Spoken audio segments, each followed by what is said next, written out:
7 years ago, my friends and I went on our first cycling tour in Taiwan.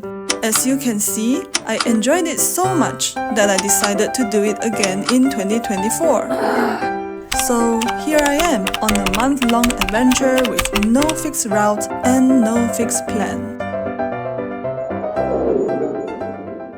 On day 18, I found myself on Orchid Island, a tiny island paradise about 63 kilometers off Taiwan's main island. To get there, I took a 2-hour ferry ride from Taidong's Fugang Harbor. This time, I was joined by Johanna, another bicycle traveler I had met a few weeks earlier in Yuli. And talk about perfect timing! We arrived just in time for the Canoe Launching Ceremony, a major event for the Tao people that only happens once every 10 years. But before we get into that, let's get to know the indigenous inhabitants of Orchid Island. The Tao, also known as the Yami people, call themselves Pongso no Tao, meaning people of the island. Their ancestors are believed to have come from the Batan's Islands in the northern Philippines. For the Tao, fishing and seafaring are central to life, with flying fish being their main food source. To catch them, every family relies on the Tatala, a handcrafted wooden canoe painted in red and white, with symbols representing the sun, the waves, and human figures. Traditionally, the Tao lived in underground houses, some of which still exist today. Curious to see one up close, Johanna and I joined a guided tour.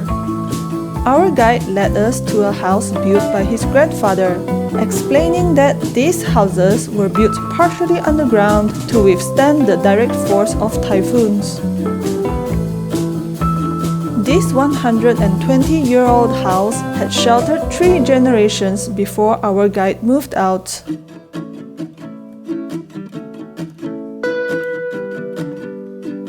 See the bones here? They are pigs' jawbones. The Tao raise pigs for food and trade, and their jawbones decorate homes as a symbol of wealth. The more you have, the richer you are. Now, back to the canoe launching ceremony in Dongqing Bay.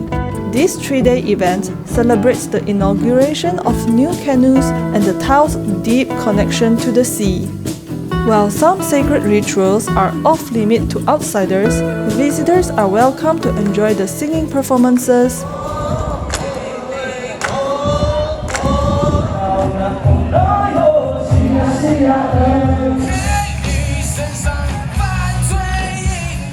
watch traditional dances,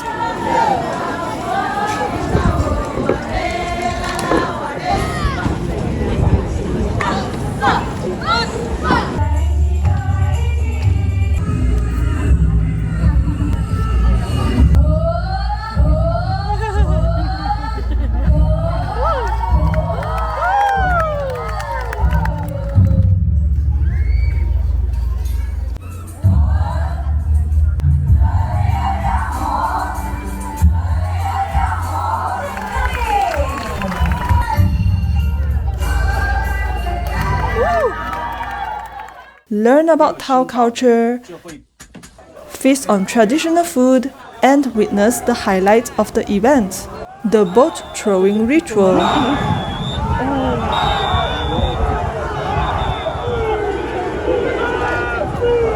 The powerful chants during the ceremony reminded me of the Maori haka from New Zealand.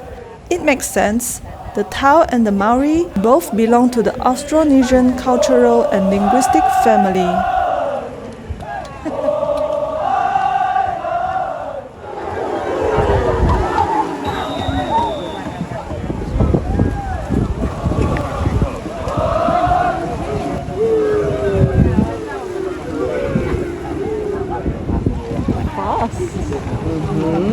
Very fast.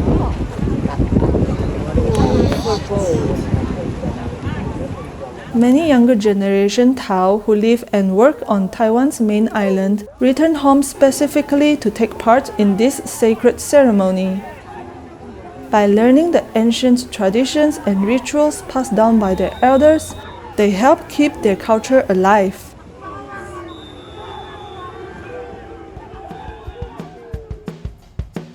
For 2 nights, Johanna and I camped under a pavilion near Dongqing Bay so we could catch the events easily. It was hands down the best wild camping spot ever. Waking up to a sea view sunrise without even leaving my sleeping bag? Yes, please! Alright, time to explore. The coastal loop around Orchid Island is about 37 kilometers, totally doable in a day by bike.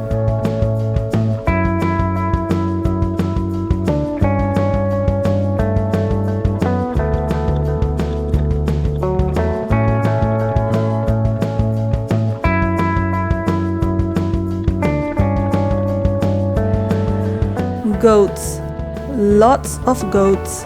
Here, there, everywhere. You'll find them casually chilling by the road, on the road, by the beach, and even up on cliff sides.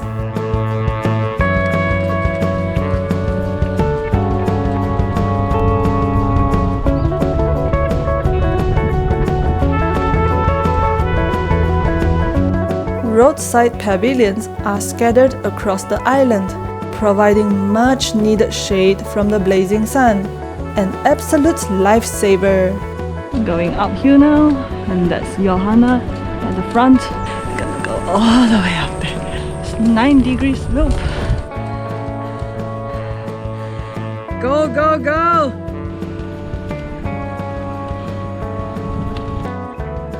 There are a few natural pools along the way, perfect for a quick dip and cool down after hours of paddling.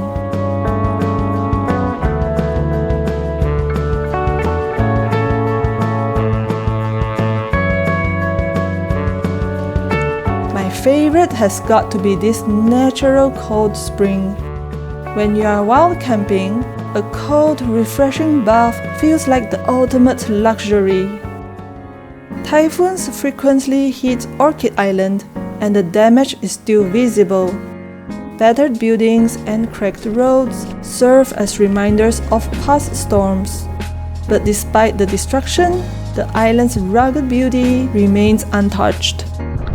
Wow, the wind is so strong here! Though there was no typhoon during my visit in July, the winds were still no joke.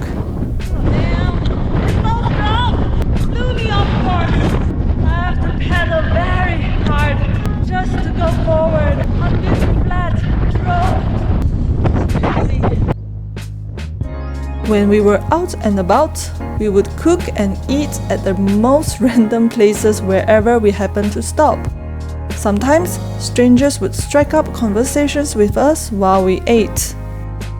One of those times, I met this absolute angel of a woman who handed me 500 Taiwanese dollar, insisting I try real local food instead of surviving on 7-Eleven meals. Why was I relying on 7-Eleven meals? Well, I ran out of cash.